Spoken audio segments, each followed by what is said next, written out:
It is just what you expected from a game against a division rival. A close one that went down to the wire and ended up with Seattle winning 19-16 in overtime.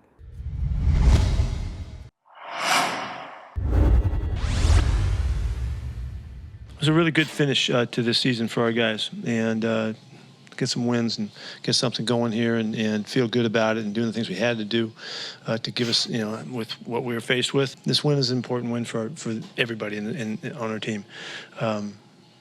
We put everything we had into it. We treated this game like it's the biggest game we could ever play, and if we get a chance, we'll do that with the next week too. But the guys rose to that thought, and really everybody battled. It didn't start well for Seattle. The first pass attempt from Geno Smith was picked off by Jalen Ramsey. That's one of the best cornerbacks in the game, and he showed us why on that first play. It was the exact coverage we wanted.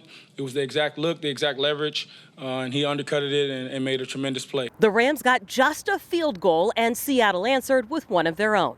Geno's been really consistent all year, but, even a player as great as him, sometimes, bad stuff will happen. And so what do? You just move on, and that goes for every position on the field. Meanwhile, the defense dialed up early pressure against Baker Mayfield. Rookie Kobe Bryant took him down for the first of 5 Seahawks sacks in the game. Just the pressure and, us going out, having fun, playing our defense and being consistent. It wasn't so much the front, it was more the back end guys. The DBs and the linebackers, Kobe, Tariq, Q, Diggs. All those dudes was really playing sticky coverage, which gave the rush, extra seconds to get to the quarterback. So we feed off them, and when they play good, we play good. For me, it was one of those things, situational football, and looking at the situation we were in, it was passing down. Told myself, as soon as that ball moves, you got to get off the rock. So got off the rock. As soon as I read the tackle, we were just trying to get around the edge. I missed him on the first attempt, but we got back to it and finally got him down to the ground. The Hawks offense stalled out in the second quarter, giving LA a chance to grab the halftime lead. Seattle hadn't won a game this season when trailing at half, which is why the message in the locker room was clear. Yeah, Q Diggs brought everybody up in the locker room and just said, just finish. If we really want to get a chance to play in the playoffs and, have the chance to Super Bowl, we got to come out here and finish, and that's exactly what we did. Tyler Lockett helped tie the game in the third quarter. The 30th touchdown pass for Geno Smith this season, becoming just the third QB in franchise history to reach that mark. It means a lot, and that's really where it's at with me. The accolades, the stats, and all that is just a part of it. But being a part of this team, being able to play with the guys and go out there on the field and battle, every single week is what's more important to me. Geno completed 19 of 31 passes for 231 and a touchdown, and the franchise record for most passing yards in a single season. For him to come in first-year starter and in 5 years or whatever it is, to execute like he's done all year long,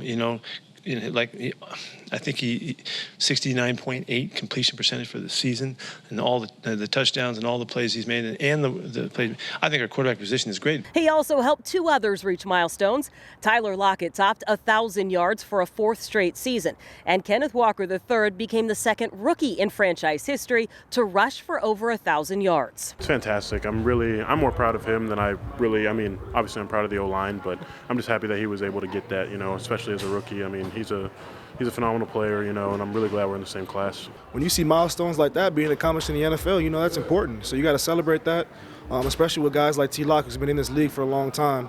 He deserves that. He's played hard. When he achieves milestones like that, you just want to glorify it. Those big numbers didn't take away from the drama in the final seconds of regulation or overtime. Jason Myers' 46-yard field goal attempt hit the upright, sending the game to OT.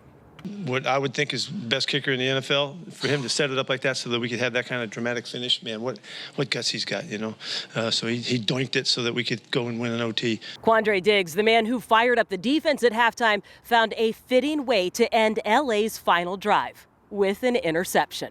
Anytime you go deep and you have, 6 in the middle of the field, he's going to make a play, and I respect Quandre so much, and he's a great leader. He just makes plays. That's all he does. Pro Bowl player. Given another chance for the game winner, Myers drilled it. He's automatic, you know what I'm saying? So, that's for us, it's a great thing when if your kicker misses, it's a rarity. When you have that type of kicker, that means you have a good kicker. So for us, it wasn't a question about it. No one really batted an eye. We just said, okay, it's time to bucker down and let's get ready for the next time. The biggest thing is that you want to win. You'll always want to win. And by any means necessary, it won't always be pretty. It won't always be clean, but winning matters. You talk about the players in the locker room, the leadership, the type of guys that we have. We have the right amount of guys in the locker room, the right character guys, the right talented amount of talent in our locker room. And, man, it just speaks volumes to our leadership. You know, we got the right guys, and we just got to keep going.